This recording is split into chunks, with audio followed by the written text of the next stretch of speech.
तो अपने सभी दर्शकों को प्रणाम करता हूं। आप देख रहे हैं मैं जिला सुल्तानपुर के 190 विधानसभा लम्हुओं में एक करणपुर गांव में पहुंच चुका हूं। एक आपको आज हम अपने चैनल के माध्यम से एक सुंदर बिरहा कलाकार शिवराम यादव के घर पहुंच चुका हूं। शीघ्र ही मैं उनके पास पहुंचूंगा, उनसे सवाल करूंगा।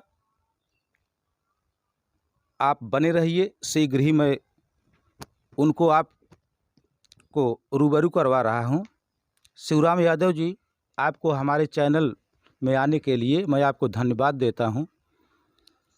आप ये बताइए, आप बिरहा कितने दिनों से गा रहे हैं और बिरहा जगत में कहां से आप प्रेरित हुए?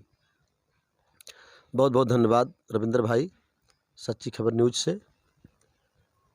देखिए, ऐसा है कि मैं बिरहा बचपन से ही गा रहा हूँ जी। और बहुत छोटा सा था तभी से मेरी बहुत लगन थी। गांव में जैसे शादी विवाह में माताएं बहनें गाती थी तो मैं बैठ करके बहुत सुनता था और हमको याद भी हो जाता था जी। तो लगभग इस समय हमको 27-28 वर्ष हो गया कार्यक्रम करते। और भोजपुरी बड़ी अच्छी चीज़ होती है और मैंने बड़ा आनंद प्राप्त किया भोजपुरी लाइन से जुड़ करके। और ख़ास करके बिरहा इसलिए चुना कि बिरहा बहुत ऊंची चीज़ है। जब ही चुना उस समय तो उतना ज्ञान नहीं था, लेकिन अभी जानकारी हो रही है कि बिरहा बहुत अच्छी चीज़ है। और लोक संगीत में हम तो इसको पहली वरीयता देंगे। बिरहा बहुत बढ़िया चीज़ है। लगभग मैंने बताया भी 27-28 वर्ष हो गया और हम चाहते हैं कि हर कोई संगीत दुनिया से जुड़े। आपको मैं बहुत बहुत धन्यवाद देता हूँ। लेकिन मैं फिर आपसे पूछना चाहता हूँ कि जब आप शुरू में बिरहा गाने के लिए आप प्रेरित हुए और आपके जो गार्जियन जिसको कहा जाता है, जो बच्चों का पढ़ाई का खर्चा देते थे, क्या वो आपको रोकते थे, डांटते थे कि आपको प्रोत्साहित करते थे? देखिए, ऐसा है, पहले तो हमारे घर वालों की इच्छा नहीं थी कि हम बिरहा या गाना बजाना कुछ गाएं। ऐसा था कि अब जीवन का परिचय दूँ तो बड़ी लंबी कहानी है। हम बहुत छोटे ही थे तभी मुझे माँ का प्यार दुलार नहीं मिला। मेरी माँ बहुत बचपन में ही गुजर गई और पिताजी भी उतने होशियार नहीं थे। बड़े भाई थे, थोड़ा बहुत ज़रूर रिस्पांस मिलता था, लेकिन एक हम 3 भाई हैं। जो सेकंड वाले हैं वो भी बोलते थे कि नाचने बाजने वाला काम अच्छा नहीं है, लोग बड़ी हंसी करेंगे।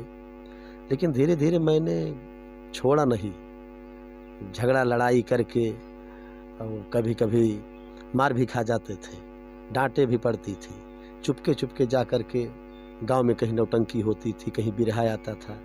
तो ठंडी के सीजन में तो हम ऐसे रजाई में जो पैरा होता है उसको डाल करके, जिससे घर वाले जाने कि भी सो रहा है, चले जाते थे कार्यक्रम सुनने और उत्सुकता बढ़ती थी। तो घर वालों का बहुत ज़्यादा हमको रिस्पांस नहीं मिला। अपने ही बल पर कैसा भी करके मैं इस मुकाम तक पहुंचा हूं। और हाँ, जीवन संगिनी का जरूर श्रेय है हमारे साथ।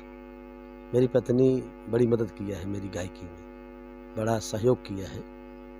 तो कार्यक्रम चल रहा है अभी भी। अच्छा, ये बताइए, आपके नज़दीक इलाहाबाद है, तो कहा जाता है कि इलाहाबाद साहित्यकारों की धरती है, कलाकारों की धरती है। इसी इलाहाबाद की धरती से बॉलीवुड के सुपरस्टार अमिताभ बच्चन हुए और बिरहा जगत में राम कैलाश यादव, हैदर अली जुगनू। क्या कभी आपका मुकाबला राम कैलाश हैदर अली जुगनू जी से हुआ? देखिए, ऐसा है, राम कैलाश यादव जी से तो हमारा मुकाबला हुआ है, 2 बार कार्यक्रम हुआ है। और जनाब हैदर अली जुगनू से मेरा कार्यक्रम नहीं हुआ, लेकिन मुलाकात हुई है। महाराष्ट्र की धरती पर भी मुलाकात हुई है। किसी दूसरे कलाकार के साथ गाने गए हैं तो जैसे विजय लाल यादव के साथ में देखा हूँ, ओम प्रकाश बक्सर बिहार वाले के साथ में देखा हूँ। वहाँ स्टेडियम में सब टिकट पर कार्यक्रम होता है तो आना जाना लगा रहता था हमारा भी बम्बई, और बम्बई में मैं भी कार्यक्रम किया हूँ। और राम कैलाश यादव के साथ में तो जौनपुर में लगभग हमारा ख्याल है कि यही सन 98 या 99 में कार्यक्रम रहा। सिगरारा, जौनपुर ज़िले में एक सिगरारा बाज़ार है, मेहदिया गांव है, वहीं कार्यक्रम हुआ था। बहुत खुश हुए। राम कैलाश यादव ने कहा कि बेटा आप सुल्तानपुर ज़िले में बहुत दिन से गा रहा हूं लेकिन कोई कलाकार मिला नहीं, और बोले बहुत आशीर्वाद दिए कि आप गाओ, आपकी आवाज़ बढ़िया है, आपके संस्कार अच्छे हैं, आपके भाव अच्छे हैं, गाइए। सारी रात उनके साथ कार्यक्रम हुआ। और कहीं मैं देखता हूँ आज भी कुछ लोग कहते हैं अरे भाई ये बंद कर दीजिए, आपका कार्यक्रम अच्छा नहीं लग रहा है, लेकिन ऐसा कुछ नहीं हुआ। जनता हमारे भी साथ थी और राम कैलाश यादव से मैं बहुत कुछ सीखा हूँ उनके साथ गा करके।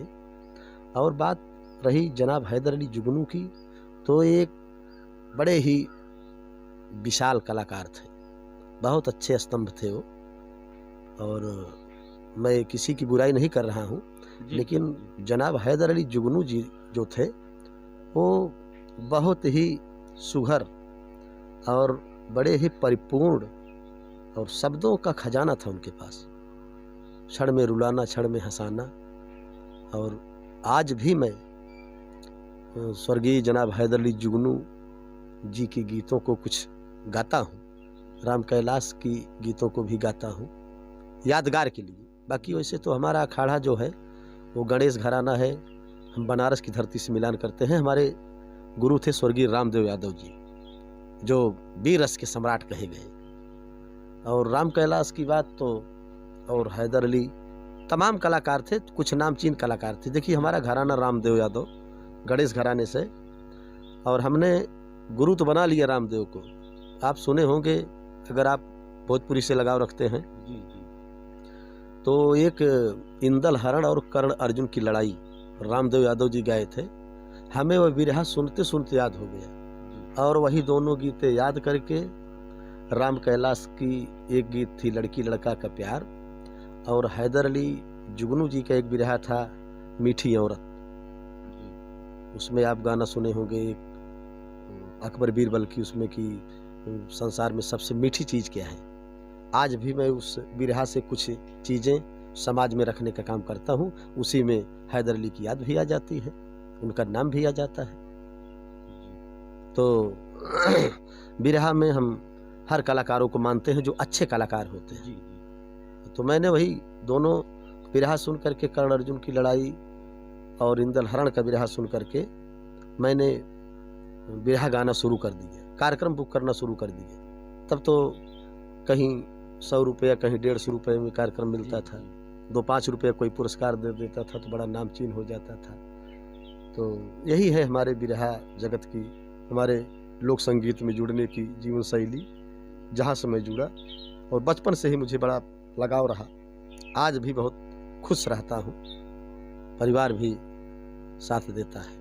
लेकिन मैं आपसे एक अहम सवाल करना चाहता हूँ, जो अभी मैं देख रहा हूँ कि आपके जेब में ये समाजवादी पार्टी का ये टोपी दिखाई दे रही है। देखिए ऐसा है, हम बिरहा गाने के साथ साथ राजनीति से भी जुड़े हुए हैं, और राजनीति से जुड़े हैं तो समाजवादी पार्टी से।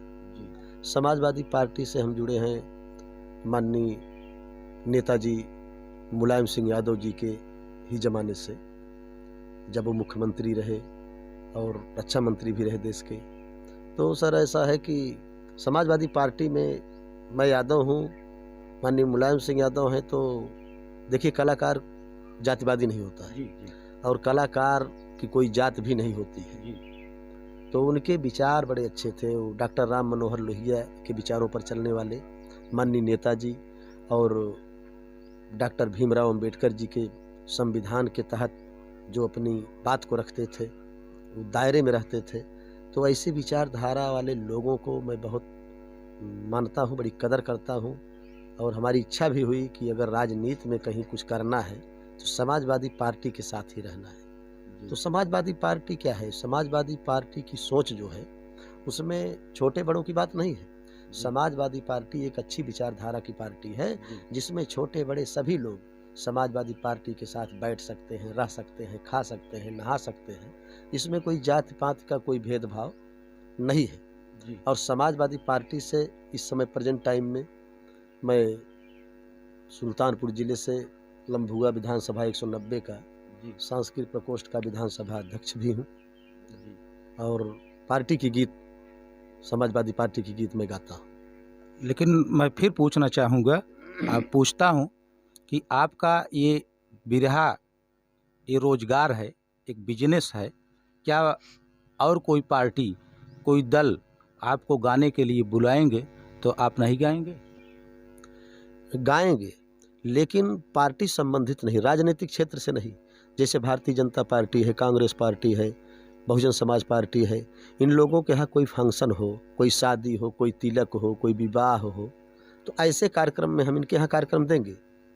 लेकिन अगर पार्टी के माध्यम से कहो कि हम उनकी पार्टी में जा करके उनकी चर्चा करें, हाँ, मतलब दूसरी पार्टी की गीत आप नहीं गाएंगे? नहीं, दूसरी पार्टी की गीत हम नहीं गाएंगे, चूँकि हम समाजवादी पार्टी के गायक हैं। अगर हम समाजवादी पार्टी के पदाधिकारी नहीं होते तो भी हम, चूँकि हमको जो चीज़ अच्छा नहीं लगता उस चीज़ को हम नहीं करते। ये प्रजातंत्र राज्य है और हर कोई स्वतंत्र है। हम किस पार्टी की गीत गाएंगे, किस पार्टी की नहीं गीत गाएंगे, वो हमारी मर्जी है ना। हमको तमाम ऑफर आता रहता है। अच्छा, 2022 का, अब हम आपसे थोड़ी राजनीतिक चर्चा करेंगे। 2022 का चुनाव बिल्कुल सामने है। अब इसका मैं देख रहा हूँ कि लोगों के अंदर चुनावी आहट आ गई है और शीघ्र ही, बहुत जल्द ही चुनावी सरगर्मी भी बढ़ जाएगी। तो आप तो गायक हैं, जगह जगह आप टहल करके प्रोग्राम कर रहे हैं। इस बार 2022 में किसकी रुझान है, किसकी सरकार बनने वाली है? देखिए, जो इस समय मैं तो आप बता ही रहे हैं कि उत्तर प्रदेश के कोने कोने में ही नहीं, तमाम प्रांतों में जाता हूँ कार्यक्रम करने। लेकिन इस समय का जो रुझान है, जो लोगों की चर्चा है चौराहे चट्टी पर, हर जाति वर्ग में, वो समाजवादी पार्टी की चर्चा है। आप जान लीजिए। तो कुछ लोग ये कहते थे, जब समाजवादी पार्टी की सरकार थी, अखिलेश यादव मुख्यमंत्री थे, उनके ज़माने में, उनके समय में दंगा फसाद गुंडई ज़्यादा होती थी। इस पर आप क्या कहेंगे? क्योंकि आप समाजवादी पार्टी के सांस्कृतिक प्रकोष्ठ के अध्यक्ष हैं। देखिए, तो कहने से थोड़ी होता है। उस समय समाजवादी पार्टी की सरकार थी तो लोग कह रहे हैं कि दंगा फसाद होता था, गुंडेगिरी होती थी, तो ऐसा कुछ नहीं था। ये राजनीति है, ये विपक्ष और पक्ष की बात है, वो उनको कहेंगे, वो उनको कहेंगे। और लोग ऐसा भी तो कहते थे कि समाजवादी पार्टी की सरकार थी तो सारे यादवों को नौकरी दी जाती थी, ऐसा भी कहते थे।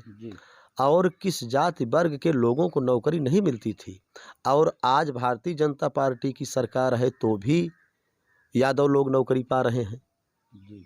वो मेहनत जो करेगा, जो पढ़ाई करेगा, जो अपना कर्म करेगा, उसको नौकरी मिलेगी, सरकार किसी की भी हो। और इस समय वो कहते थे कि समाजवादी पार्टी की सरकार थी तो यादवों को नौकरी मिलती थी, लेकिन ऐसा कुछ था नहीं। भारतीय जनता पार्टी का ही अगर कोई नेता हो या विधायक हो, मंत्री हो या कार्यकर्ता हो, तो हम उससे भी बात करने को तैयार हैं। आपके चैनल के माध्यम से या कहीं चौराहे चट्टी पर किसी मीटिंग के माध्यम से मैं अकेले बात करने को तैयार हूँ। आप प्रमाण दीजिए। समाजवादी पार्टी की सरकार थी तो न तो किसी जात विशेष की थी, न किसी मतलब अन्य लोगों की भलाई के लिए थी। ये सर्व जन की पार्टी है और सबके हित का कार्य की है।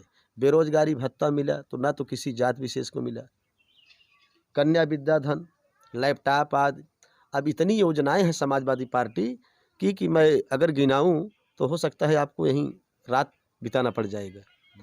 और महंगाई चरम सीमा पर है इस समय भारतीय जनता पार्टी की सरकार में। मैं पार्टी का पदाधिकारी होने के नाते नहीं कह रहा हूँ, ये आम जनता कह रही है, हर जात वर्ग के लोग कह रहे हैं खाद की महंगाई देख लीजिए, डीजल पेट्रोल की महंगाई देख लीजिए। और समाजवादी पार्टी में जब सरकार थी समाजवादी पार्टी की, जी तो जितनी योजनाएं थी, इस समय ढेर सारी योजनाएं बंद पड़ी हुई हैं। समाजवादी पार्टी की सरकार थी, माननीय अखिलेश यादव जी ने 108 नंबर, 100 नंबर, 102 नंबर ये सब सुविधाएं दिया।